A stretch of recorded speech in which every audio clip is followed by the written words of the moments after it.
So tomorrow is Advent Sunday, the start of the new church year, and with Advent comes a time of watching and waiting. You might feel you've been doing a bit too much of that recently. Going back to those words of Isaiah from our canticle in our opening worship, it does seem as if there's quite a lot of wilderness about these times at the moment. Many people each day are longing for change, but the change which comes is not always the change people are wanting. New restrictions, new illness, new loss. And of course, as we live these days, we're called to live in the present. In many ways, we can't do anything else. We don't know what next week will look like, let alone 3 months or 6 months' time. And living in the present means paying attention to what's going on within us and around us. The big things and the small things, the painful things and the things for which we're thankful. And in living the present, we are also looking to the future. I suspect we long for a new thing. Or do we? It's an important question. Perhaps we simply want to go back to the old, the way it was. And while some of that is undoubtedly good, do we also have an appetite for the new thing? One of the many paradoxes about God, which you will have heard me say before, is that God is unchanging, yet is in the business of change. Creation and creativity are at the heart of who God is. And each day we pray, as we have just done now, we pray for that new creation. Your kingdom come on earth as in heaven. So as we live the present, praying for the wisdom to be still and to notice, we are also saying yes to shaping the future with our eyes fixed on God, who is continually doing a new thing in a kingdom story which is unchanged. My hope is that in your own context, in your worshipping community, you're identifying what was significant pre-pandemic, which needs to be part of the future, and what needs to be left in the past. And then I hope you're identifying from this time what you might want to carry into the future and what you definitely want to leave behind. Do you remember that I used the term worshipping community to cover every sort of worshipping community? That includes our gatherings in schools, chaplaincies, fresh expressions, pioneer ministry, etc., etc. 4 years ago, if you're in the diocese 4 years ago, you'll remember we launched our life vision. And some of you may remember that glorious party at the university in November 2016. As I've been reflecting on this time of pandemic, I've been struck by how so many of what we discerned together then has seemed almost prophetic for the time we are living now. For example, all the ways people have been living new and courageous ways of worshipping in different places which connect with more people. Had we even heard of Zoom in 2016? How about the ways we've been sharing stories through digital media? The ways you've been enabling people to discover new depths to prayer and spiritual growth, nurturing confident disciples to live out their faith 7 days a week. The Faith at Home venture has been really good to see. There have been all the many ways people have been advocates for flourishing through initiatives which combat injustice, exclusion, isolation. And there's been a new awareness of environmental issues. In July, I wrote to you all, I wrote to the diocese to say that we would not be changing our diocesan vision as we move into the next 5 years, but we will be looking at where we see the Spirit of God shining the spotlight for the next season of life. Some of you may be aware of the emerging vision for the Church of England for the 2020s. And I do encourage you to look at the presentation on the Church of England website, which captures what was presented at General Synod this week. There are really good resonances with what we are discerning here. One of the ways we can discern the way ahead is to listen to one another's stories as we continue that commitment to prayer and conversation, which was so important in 2016. So over the coming weeks and months, there'll be strong encouragement to share your stories, what you've been noticing, what you've been living and doing, both before the viral pandemic and during it, so that we can really hear what is it that's bubbling to the surface in our life vision. Those stories, which might seem personal to you in your context, perhaps even rather insignificant, are actually part of the bigger story we are living and discovering together. Which brings me to the vine. I frequently return to Jesus Christ's words as told by John, as we heard this morning, those words about the vine. This image says so much about our belonging together, and perhaps particularly poignant at a time when there's so much apartness and disconnection. Christ's words speak of being pruned and bearing fruit. At a time when we're so aware of loss, what's lacking in our lives, it's very easy to focus on what is scarce. Yet at the heart of God is generosity. Where growth is lacking, there is vital pruning. But it's always pruning that's about enabling healthy growth and abundance. I have come that they may have life, says Jesus, and have it to the full. And in the authorized version, that word full is translated as abundance. If you look at a vine, a bit like this one on your screen, there is both mess and order. Vines don't grow in neat straight lines. They do require tending. And often there's quite a lot of investment in support structures to ensure maximum harvest. Yet it's always important for us to remember that when it comes to the church, God is the vine grower, and our starting place is abiding in Christ. And any wires and fences and posts we put in will always be about our partnership with God, that amazing invitation to join in, staying rooted in Christ, without whom we can do nothing. The appearance of the fruit is not in our control. Sometimes branches might seem to grow in rather inconvenient places for us as another branch. So how do we encourage and support one another in seeing that we are all part of the whole? And whole is spelt W-H-O-L-E. The fruit is not accredited to a particular branch. The fruit is accredited to the whole vine. Now, growth can be an unhealthy word. For example, the consumerism of acquiring more, or the rapid growth of a tumour, or the spread of a virus. But fruitfulness does involve healthy growth. And the growth we long to see is growth in the number of people of all ages and backgrounds encountering Christ.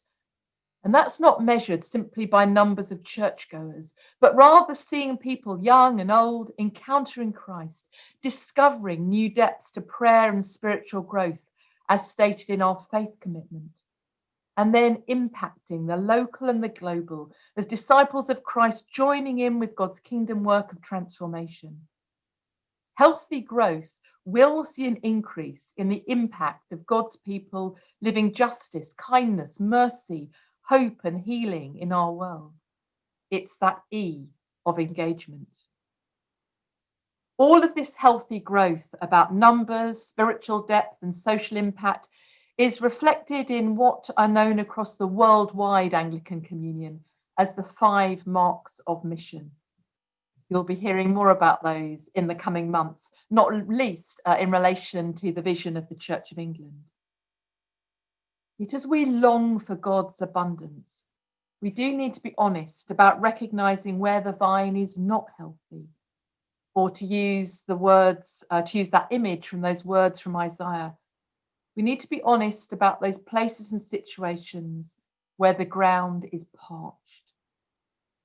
We need to open our inner eyes to see those places and people with whom we're not connecting.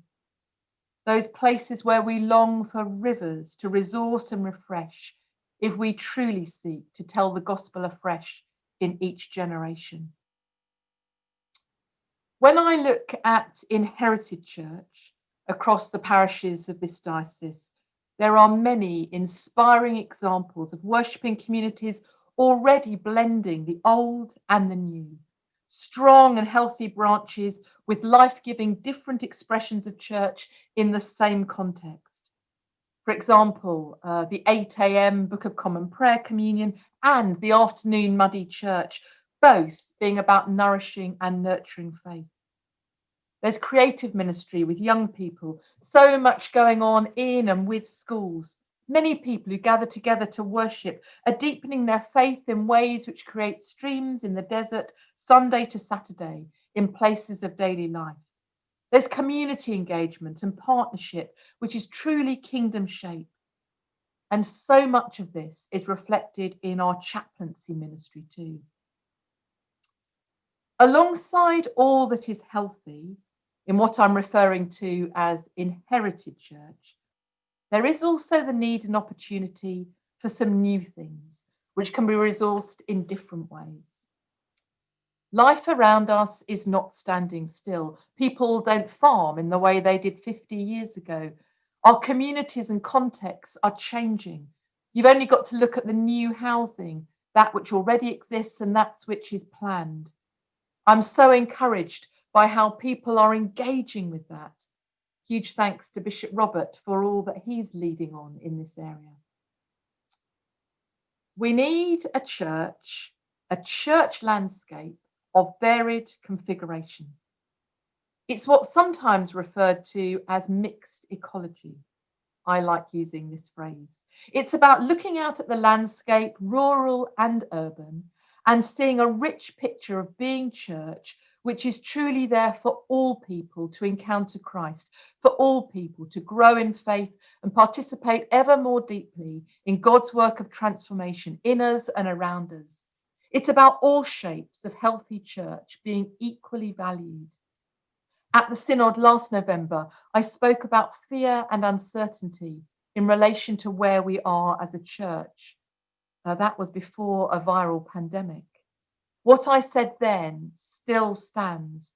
But the viral pandemic has focused us even more on that question of what it means for us to be the church gathered and sent. At that November Synod, I spoke about resourcing. I spoke about the Church Army Centre for Mission. I spoke about launching Trinity Cheltenham as a resource church planting church. And we also heard about the One Life venture, focusing on physical activity. These are just some examples of new ways and rivers as we seek to create new worshipping communities. And in a moment, you're going to hear more about these from some of those people closely involved with these aspects of our life together. Recently, Bishops' Council has taken some big financial decisions, particularly around One Life, and some additional capacity to support youth connection. Ben will hopefully help us understand a little more of that big picture of our finances later on, and you've had his paper. The danger in all this is that these things can seem like the new and shiny add-ons. But all of this is emerging from our life vision. And I want to stress again and again that this is not about inherited parish church versus pioneer ministry and fresh expressions of church. It's about who we are together as the diocese, branches of that one vine. All our parish churches and patterns of worship were all at one time new. One time they were all fresh expressions in a particular time and season. And it's important that we reflect on all this within the context of the deanery strategic plans. Bishop Robert and Karen will speak to us again about that later. We're also working at getting the right shape of structure and roles at College Green for the next season, because everything that goes on at College Green is an integral part of the diocese. It enables and supports mission and ministry across the whole diocese. So to summarise, all that I'm speaking about is about how together we say yes to God tending and reshaping the vine as we seek to be the church for the present and the future, faithful and fruitful. It's about our life vision and how we go on weaving those strands together and discover more of what it means to be those integrated, healthy branches in Christ the vine as we pay attention to where the spotlight is shining. We will need, my sisters and brothers, imagination and courage and an attitude towards one another which is non-defensive, as well as having appropriate challenge, and always abiding in Christ. And so, of course, it needs prayer. So much of this is about our hearts and minds being transformed. It doesn't begin with our money or our planning. It begins with prayer and our commitment to abide in Christ, longing for the fruit to come, opening our ears afresh to those words of God spoken through the prophet Isaiah. I am the Lord, your Holy One, the Creator of Israel, your King. Behold, I am doing a new thing. Amen.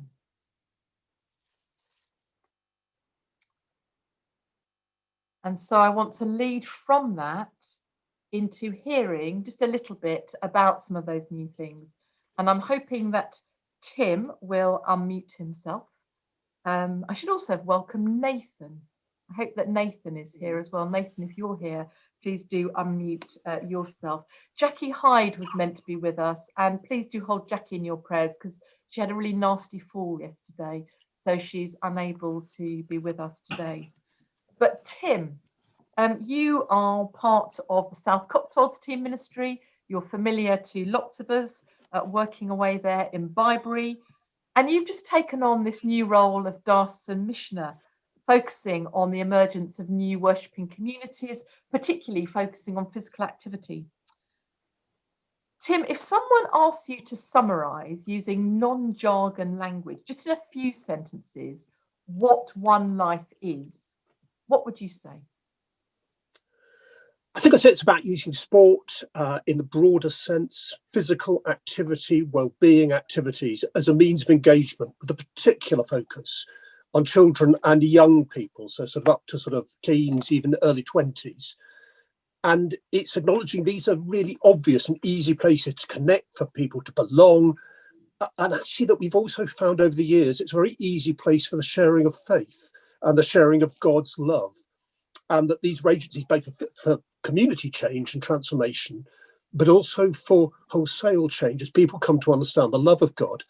And the thing that One Life is about is saying all these wonderful connections and engagements happen in schools and in sports halls and on public play areas. And there's a sort of what happens next. And One Life is what would happen if we allowed these places of engagement to become new worshipping communities. As it were, we were to validate them. We were to invest resource and people in long-term discipleship and nurturing, that those groups of young people, young adults, are nurtured to maturity, and that new models and expressions of church begin to develop in new places, allied to and part of historic church, connected to other local worshipping communities, but maybe happening in totally neutral and unexpected places. Tim, thank you. And as you've just said then, that this is about beginning to be working alongside existing parish churches. And I was hoping at this point to bring in Jackie from St John's Church Down, where some work has already begun. But I'm delighted we've got Nathan, who is himself a sports pioneer. Nathan, do unmute yourself. Brilliant, Nathan, lovely to see you. Thank you. Nathan, can you just give us a brief thumbnail sketch of some of the ways you've been connecting with young people through sport? Yeah, happy to do so. I think both Jackie would have said if she was here that there was no real roadmap for this at all when we first a couple of years ago. But yeah, some of the kind of a brief snapshot is working particularly in Innsworth up in North Gloucester, just doing as much stuff as we can where the people are at, recognising that church was far away from these local communities, traditional forms of church. So we needed to go into the communities. And that involved getting involved in the local school, using sports holiday provision in the holidays, but also doing Christian kind of sports clubs in the school as well, both after school and during school as well, as an opportunity to connect with the kids, to connect with the young people, connect with the school, and to gain trust and say, we're willing to do this sports provision, but it's going to have a faith element. We're going to be very transparent that we're going to share about Jesus in this time. And so doing stuff in the local school, we've also said, well, let's just try stuff in local parks. Let's go to a local park, let's meet, play football. And I'm sure Jackie, if she were here, said she was very shocked that whenever, about a month into my job, I said, Jackie, can you come and play with me in a park with some young people, play football? She was like, what is going on? But the way it was connecting, using sport as a way to do that. So, running stuff in local muggers, anywhere there is availability for open space, saying we can use this to connect and to set up sports. Muggers, just to explain for some people, mugger might mean something different. Yeah, a mugger is like a multi-use games area. So those areas in a park, you see basically like cages. And anywhere there's one of those, we're going to set up something and we're going to be transparent about faith. Another thing we've been doing is also active RE, which is basically a way of teaching the RE curriculum in schools through sport outside. So there's a brief snapshot. I could go for a long or other way of connecting with local parish councils and setting out packs to new housing, but a very brief snapshot of how some of the ways we've been connecting with people and sharing faith with sport. Fantastic, Nathan. So it's actually connecting with people where they are. So a lot of young people, families we're not connecting with, but actually unashamedly saying we're doing this, it's about Jesus Christ, and beginning to talk about faith. Yeah, 100%. Really great. And of course, as Tim hinted, and as you've just said, a lot of those young people haven't or may not ever come into a traditional church building. And if they do, they may not actually want to join in with some of the worship that they might experience, which isn't in any way diminishing that, just saying that's not connecting with them. And Tim just talked about creating new worshipping communities. Nathan, dream a few dreams for us. I mean, some of these young people might decide to go along to St. John's and to join in the worship that exists, which is great. And then dream a few dreams from us of what it might look like in 5-10 years' time. What might we be seeing? Yeah, I mean, like you said, it's dreaming, but it could look like, particularly in that area, there's new housing communities. It could look like literally starting a meeting up with running groups, connecting through some local sports groups, and all coming together into a house kind of church. It could look like inhabiting a local community space, which a lot of communities don't want to own these days. And the church saying, we're going to take that on and we're going to run some sports stuff in the week. And on the weekend, we're going to have some kind of, whatever you call it, service. I don't even use that word because that might be alien for some of the people in the community. But it could be something where they meet. It might be that we play a bit of sport with them, or we do some form of sweaty church. I mean, I'm not saying these things are goers, but they're opportunities, basically saying that I think that Christ's message is so hugely important to them, and maybe the traditional forms of church aren't for them at the moment, but can we connect and still connect the two? And one of the things that definitely has been very helpful is actually the local church. It's been a partnership. So myself with Jackie, but also two other church ministers, COV ministers, but also the Methodist Church as well, coming together to dream. And that's what we're currently doing as a group of people, all following Jesus with different backgrounds, but saying we want to dream into these new areas, what it could look like. And there's a variety of different things there. We could, like I said, inhabit local spaces, could just be a local parks and be a presence. But different ideas.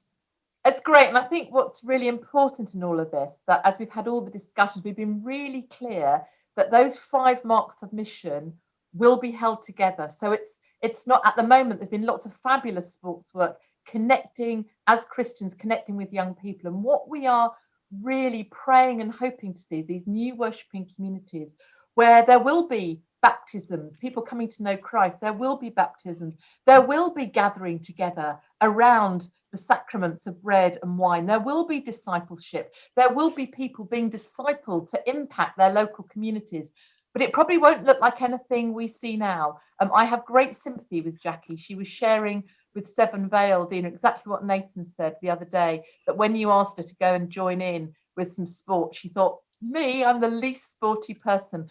And I know about a year ago, Rich Witham got me involved in some worship using sport, praying as we were throwing balls and quoits to one another, making us do really uncomfortable positions, squats. as we prayed for the pain in the world. It was really powerful. So, Tim, anything more you would want to add? I think just building on what you've just said, it's recognizing that, I've been ordained, 30 years, and I've been a teacher and all that kind of stuff. I'm conscious that an awful lot of the time, my way of both communicating God and wanting people to respond to God is inevitably mitigated by my experience of God. And a lot of one life is, how might people engage with God who aren't big readers, aren't people who actually like school very much, aren't those who engage perhaps in the way that I do, and helping to explore new ways of not just being church, but new ways of engaging with God and delighting in the presence of Christ, which may be quite alien to me, but actually traveling the journey with people and exploring new ways of being Christian and being church. Thank you. And if you've got questions, you can put them in the chat, or we're going to take some questions in a little while. So do be thinking up, there might be comments as well. So do be thinking up what it is you might want to ask or say. Thank you, Nathan. Thank you, Tim. Really exciting. Thank you, David Thorpe as well, who's on this call, who's the CEO of One Life. Again, something which has taken a number of years, a bit like the GMEs, the Ministerial Experience Scheme, something which has taken a number of years to come to fruition, but it's really exciting, is the Church Army Centre for Mission.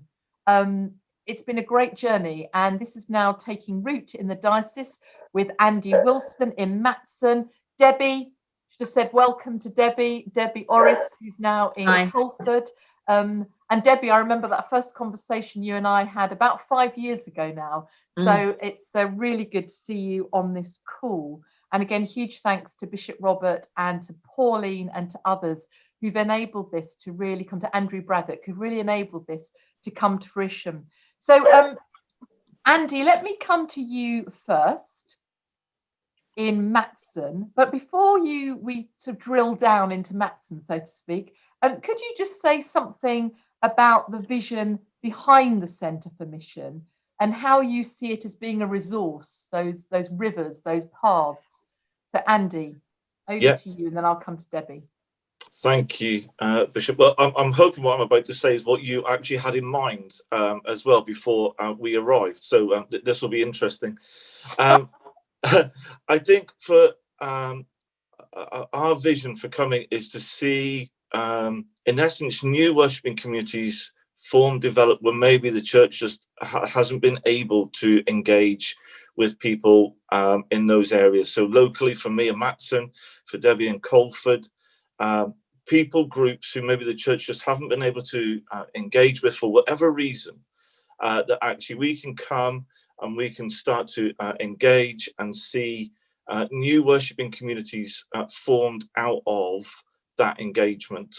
And I think wider than that is to see, to help support and enable and release a culture of lay pioneer mission and evangelism across the diocese, to join in with what others have been doing, with what Kate and others have started and been doing, and to get alongside that and to play our part in helping people realize that they can be released and sent to be pioneers, to be evangelists, and to see God's kingdom grow. Andy, that is fantastic, and I hope those of you who've been really familiar with the details of the Life Vision will recognise part of our leadership committed to transformation. This is developing diverse lay and ordained leaders, and as Andy's just said, this is about developing lay leadership, lay pioneers. I mean, Nathan has already given us example of lay pioneering. I hate that expression, lay, but it should be the clergy here. We're all lay together. So I prefer to use the term clergy, and everyone else, we're all people, which is very good.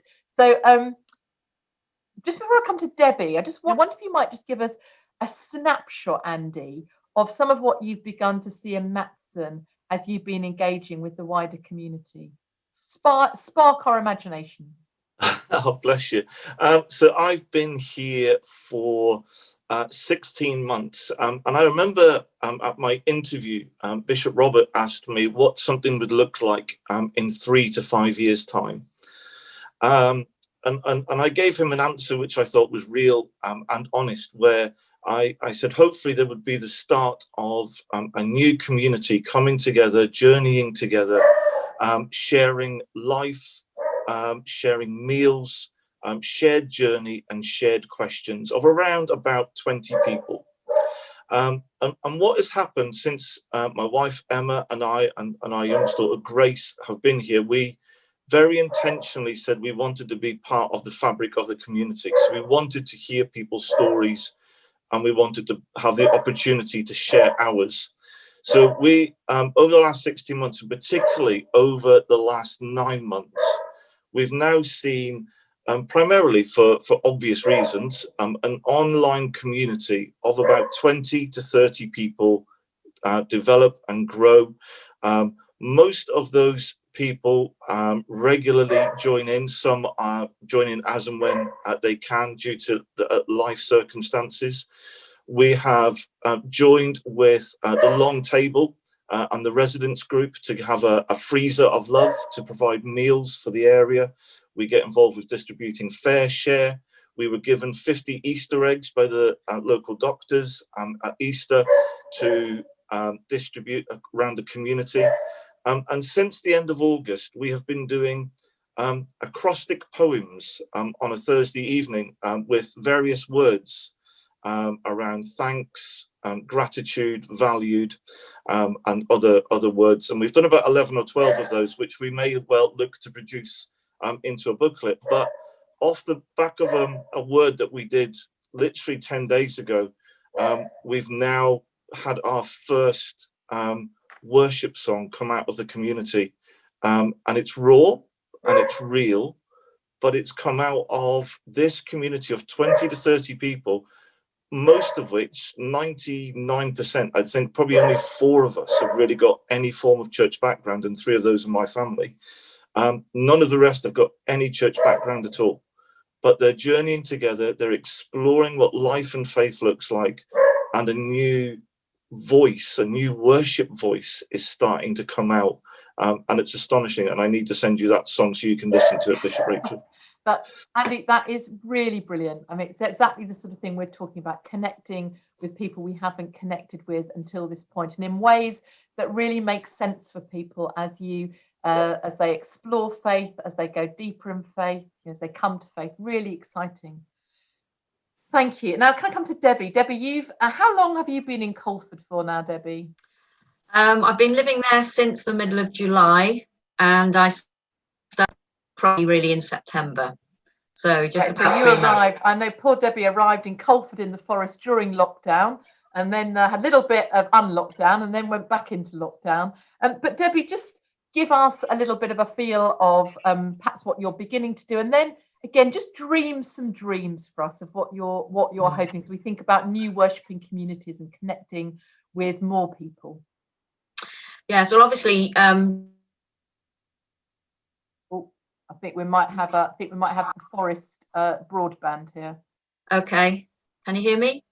Yes, every now and again you go off. You might want to turn your camera off, which would be a shame, but we might hear you. I'll do that. Hopefully that helps. Yeah.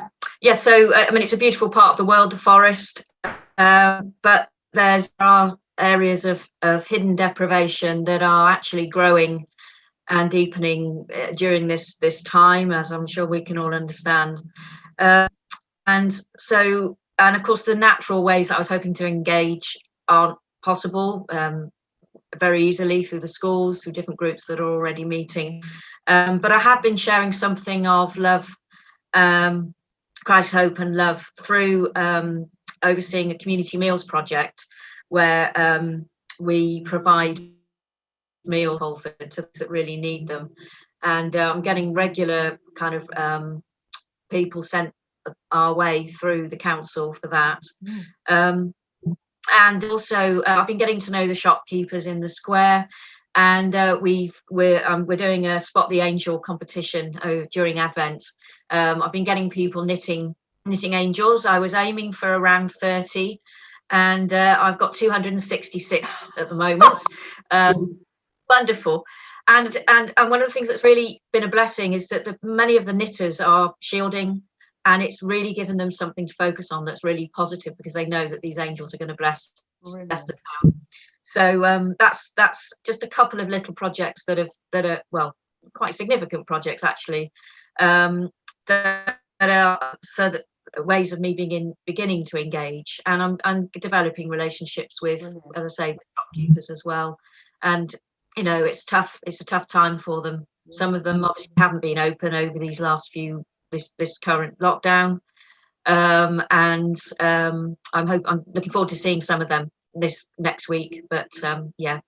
Brilliant. And Debbie, as it sounds like you've already begun to make so many fantastic connections and relationships. I love that. I love those angels and people knitting those. If you sort of look to 5 years' time, thinking about new worshipping communities, you're working alongside the existing churches in Culford, what might you really hope to see as we talk about new worshipping communities? Dream. Well, I'm really hoping to be able to engage more fully with the schools once we've got the other side of where we are now, and developing new communities amongst children and young families, and particularly those that are struggling at the moment, that we're contacting through the community meals. I'm really hoping that I can deepen those relationships, and find ways of drawing people into an exploration of encountering Christ and coming into relationship with him.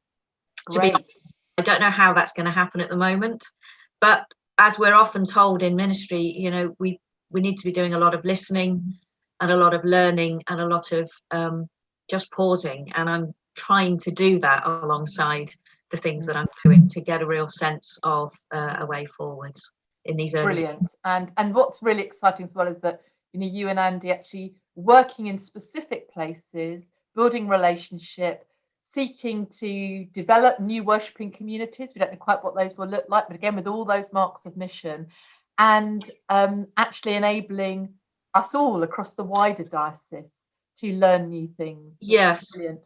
I wonder if I could just bring... Sorry, go on, Dave. I just wanted to say, particularly because we're in a more rural setting here, I'm really hoping that what we're learning here can also enable other rural areas to learn and grow in terms of the mission and evangelism. Brilliant. And that's exactly why we have someone in an urban context and someone in a rural, which is brilliant. Bishop Robert, I'm just going to spring on you. Bishop Robert, is there anything you've really walked this journey with Church Army? Anything you just want to add that hasn't been said as you're kind of standing in the present, looking to shape the future? I just think for me, we talk about this being new things, and we are learning new things with this, but actually this is a deeply incarnational model of ministry. And I love it. In many ways, it reflects what I was trying to do when I was a parish priest, in engagement with the community, building up new congregations within that. So I think for me, as someone who's been shaped and formed through traditional expressions of church, this is just so exciting, because it is that way in which we shape and form the church for the future. And yes, I do remember, Andy, back to that very first conversation that we had, and that sense of vision, and it is just tremendous to see what's happening with that. What we need to make sure for us as a church, and I'll reflect on this a bit this afternoon, later on this morning. No, we're not going to. I hope it's this morning. Later on this morning. That's all right. Don't have to cancel your afternoon plans. It is that sense of communication and dialogue as we learn from each other. In the varied landscape that you talked to us about, that there aren't walls that separate off different bits of the landscape. Actually, it's all connected and all in dialogue to make up that whole. Yeah, no, brilliant. Thank you. And again, just really, really good to be using that word of incarnation. And as I was saying earlier, it's easy to think about the old and the new, but actually everything that we've inherited that is really good that we're living was once new. And so we're continuing, as I said, God is in this business of change, but the kingdom story, incarnation, that's all unchanged, and it's how we live it. So that's really, really good. Can I just come now to Andrew Blythe and Archdeacon Phil, who I hope can both unmute themselves. We talked a year ago about Trinity Cheltenham as being a church planting church. And I wonder if I could just come to both of you. Perhaps, Andrew, would you like to just say something first about the big vision for resourcing and church planting? Then I'll ask Archdeacon Phil if he would like to add something to that. And then perhaps we'll try and drill down into what it might actually look like on the ground. But let's just do some of that big vision first. So, Andrew. Thanks. Good morning. Good morning, everyone. Morning, Bishop Rachel. Resource planting churches stand or fall on whether or not they help us to plant more churches. That's the vision. So, integrating with everything that we already are as the Church of Jesus Christ, but also, recognizing there are, whatever it is, 95%, whatever percentage you want to call it, it's a very high number of people who have no regular contact, sadly, with us as Christian communities. So that's what we're standing or falling by. Can Trinity offer itself in a way that will both support others who already have planting ideas, and that's some of what we're doing, we can share that in a moment, and help others to do what they want to do locally. Can we create new worshipping communities in places where existing inherited church doesn't have the resource for it, and so somehow we can be helpful in that. And then thirdly is more the sort of what people might describe as the network kind of church, and again, can a Trinity offer its resources to, as part of everything we're doing together? That's the vision. Will we get more worshipping communities? It stands or falls on that. Thank you, Andrew. Archdeacon Phil, anything you would like to add at this point? Yeah, I think just to pick up on what Andrew said, I mean, sharing resources between worshipping communities is nothing new. It's there all the way through the book of Acts. It's actually what our parish share model is based upon. And God has blessed Trinity and other churches with more resources than some. And I'm just delighted that Andrew and his team are saying, what can we do to help?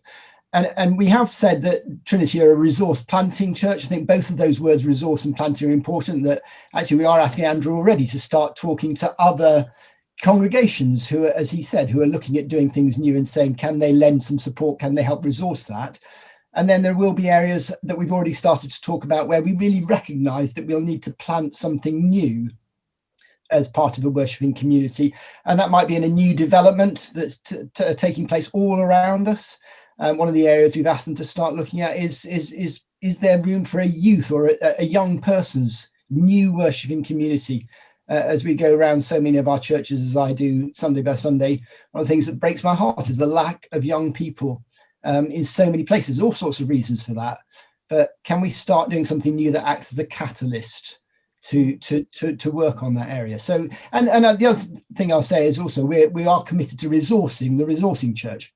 So we've started talking about perhaps sending a curate there who will be trained in the breadth of Anglican theology, but also with a specific mandate to be trained in church planting. No, really important. Anything that either of you would like to say? I know that there's lots of things that we can't sort of say publicly because things are still being explored, but anything that you would like to share about what this is beginning to look like on the ground? And really important for me to say, as Diocesan Bishop, is that it's really important we're talking about planting churches, that it has an episcopal invitation. That's really important for Trinity as well, because then it's not just saying to Trinity, well, just go and do your own thing. And that's not very helpful for them. So we're really clear that as we look at this strategically, there will be my very clear invitation to wherever actually some of those new worshipping communities might appear. But anything that either of you would like to say about what it's beginning to look like on the ground? You've hinted at some of that, but anything more you want to add? I'm Andrew. happy to say I think I can say a bit more, and if I say too much, it's my fault, and you can correct. I'm not sure what you're allowed to say or not at the moment. But no, I mean, I would just, absolutely endorse all of this is rooted in everything we have been as church, for all the years that we've been doing this together. So it's been exciting. We were invited by the Stroudwater team. Steve Harrison's on this meeting as well. We're invited by the Stroudwater team to help them with some of our worship resource to try and get a new kind of worship service going. Unfortunately, COVID brought a stop to that, but we'll hopefully pick that up. As Phil has said, there'll be things that perhaps it will need to be Trinity that particularly, in a sense, takes the lead on it. The youth stuff would be an obvious one where we might need to actually be the people who really sort of kind of give that shape.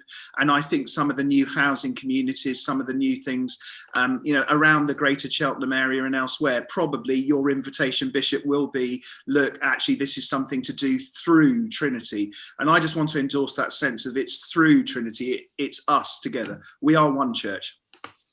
Brilliant. Phil, anything you want to add?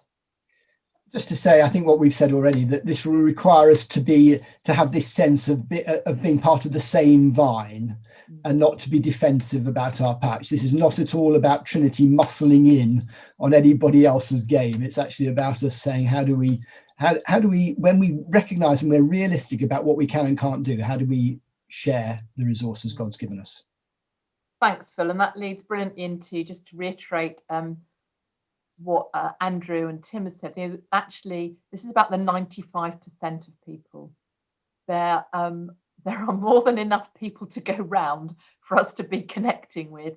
And actually, if we can more and more see this is what we're being and doing together as a diocese, this is about every person, every worshipping community, recognising where things are healthy, recognising where we need to prune what is not healthy, so that actually more fruit can emerge. And as you will have picked up, so much what we're talking about has been about young people. It's been about families, carers, children, young people. And actually these things are not in competition. I haven't spoken about some of the youth connection. You'll be hearing more about that next year.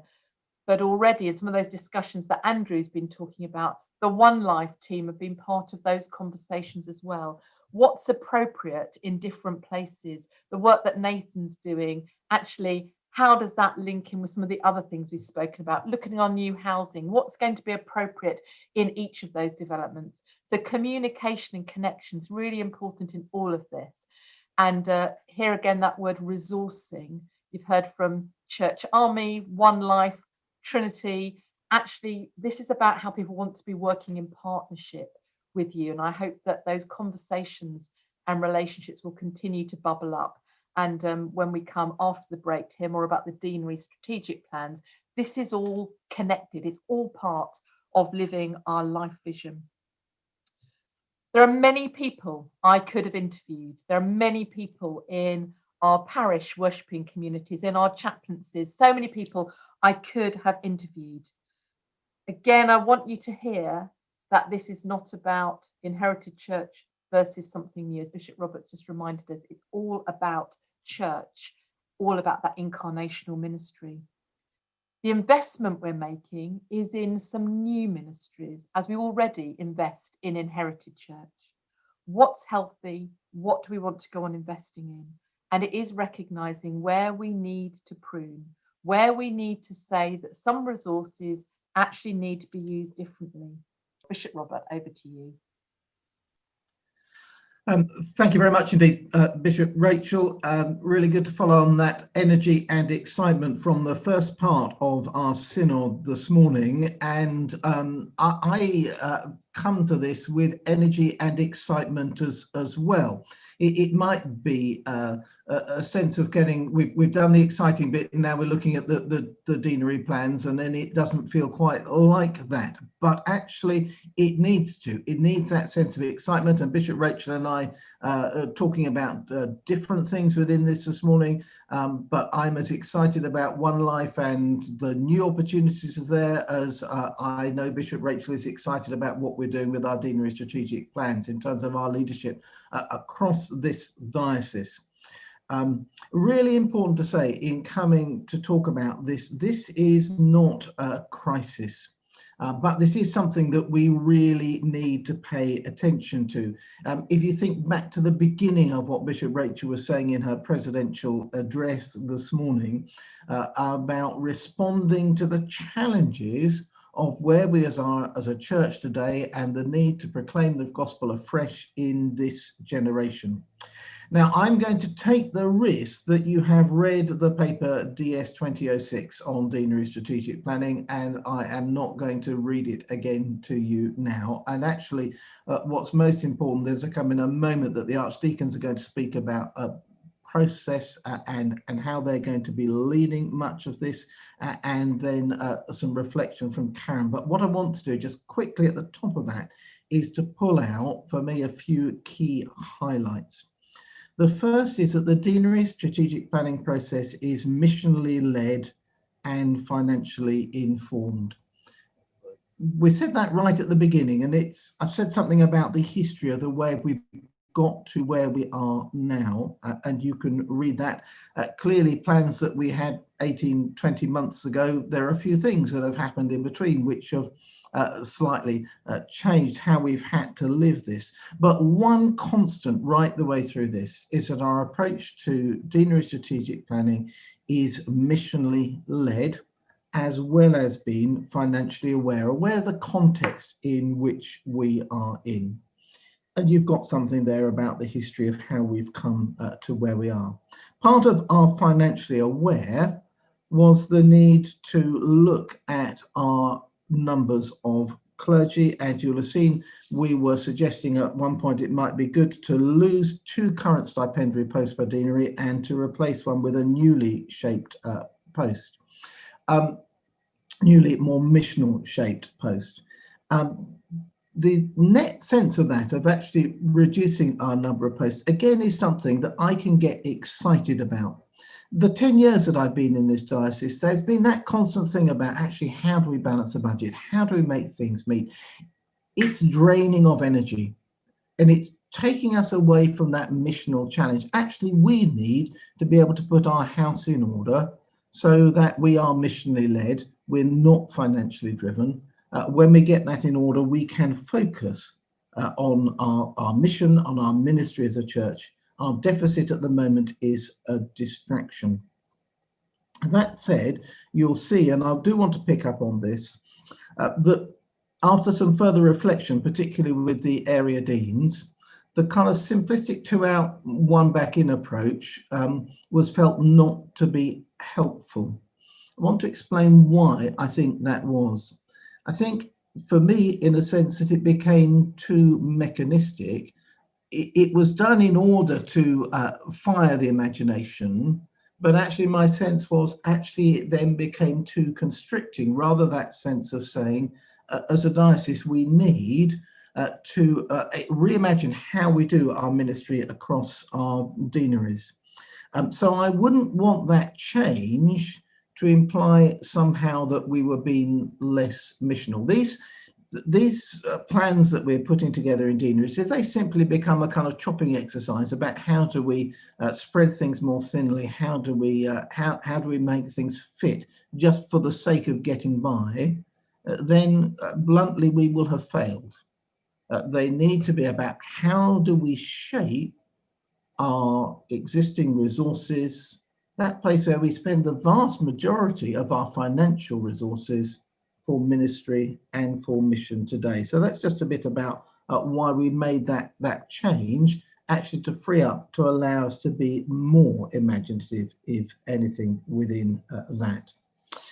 The other thing I wanted to pick up, and the archdeacons will talk about this in a moment, is how in the leadership that they're going to be giving, working with Dana, working with Judith Knight as our pastoral secretary, they're going to be bringing together teams of people. And if I could make one change to the paper, and before we use it again, that change will be in there. In point 10, where I use, for example, I put 2 examples. I should have put more examples in there. And in particular, I should have been putting in One Life and in the Church Army. We need in our approach to the deaneries to be joining up all the different strands of the work that we are doing in order to shape and inform that planning. We have had to stop and rethink and reframe because of COVID. We've had to stop and rethink and reframe in the light of conversations that we've been having with the area deans. But I am probably now more excited and more positive about what we're doing with the deanery strategic planning process than I have been. I think we are in a good place, and I've set that out in the paper. I and the Diocesan Mission and Pastoral Group will continue to give that oversight to this, but the archdeacons are going to take a more direct, proactive role within this, in leading the process, in working in turns with each of the deaneries to develop and to implement this plan. And with that in mind, I am going to pass over to the archdeacons. I don't know which one is speaking first, but archdeacons, over to you, and then after you to Karen, please. Thank you, Bishop Robert. It's me first, and then Archdeacon Phil will remind me of all the things I haven't said. Good morning. It's lovely to see everybody. Archdeacon Phil and I are really delighted to be leading on this process under the oversight of Bishop Robert and the Deanery Mission and Pastoral Group. Really good to be doing this and very, very excited by it. The process, of course, has already begun, and much good work has been done across our deaneries. Dana de Lapp has done some fantastic work with the deaneries and will continue to be part of this too. The creativity and imagination and work is done through the deaneries, through those who work and live and worship there. This is your work. This is your vision, your hopes, your dreams. And Archdeacon Phil and I are really pleased to be alongside you in it. The next step of the process is for Archdeacon Phil and I to come and meet with each area dean and lay chair, just to hear about what's already happening, to think about the past, the present, and the future, to see what would be most helpful with Dana, to see what would be right now. And once we've been able to do that part of the process and to hear from you, then what we will then do is work with you to draw on the resources we have. And as we've already heard from Bishop Rachel this morning, we have fantastic resources at College Green and elsewhere that can be part of this process to help with those plans. It will be great if by Easter we have an initial sort of first report, and then hoping by the end of the year to have plans that are formed, although we recognise, of course, that all plans change and evolve through the work of the Holy Spirit. And indeed, plans take time to implement according to all sorts of factors on the ground. But next year will be really important, a really special time, and we are absolutely delighted to be part of that. Archdeacon Phil, what haven't I said? As usual, Hilary, you've said everything you should have said. But just to reinforce a couple of points, I think I see our role as archdeacons is not to come and tell you what your plan will look like, or to tell you what to do, not that anybody would ever do what an archdeacon told them to do anyway. But to act almost as a chair of the meeting should, to be a bit of a challenge and a reassurance, to say, are you sure you're going in the right direction? Have you thought about bringing this resource in? Have we covered every angle? So that's the way I think I see our role in trying to encourage this to get started again. I think we can't underestimate the impact of COVID, because Dana started trying to get everybody together to look at plans on the floor, to engage over the plans, to play Twister almost on, well, you know, how does this fit in? And of course, we haven't been able to do any of that. So hopefully we'll be able to do that in due course, but to move them on. And I've said too much. Thank you, archdeacons. Yes, I think that really important sense in that of working with much work that's been done in deaneries already. All of that continues, of course, to flow into that which will be coming. Very much your ideas, but then that conversation which takes place amongst us as the diocese. That right word of the use of the diocese, us together as the diocese. Moderated by the archdeacons, checking the plans out, one of the things that I've said about this right from the beginning is that there needs to be an iterative process in which we can ask critical questions of each other. And is that going to work? Is that going to do the things that you want to achieve? Is it financially responsible? All those different questions will need to be will need to fit within that.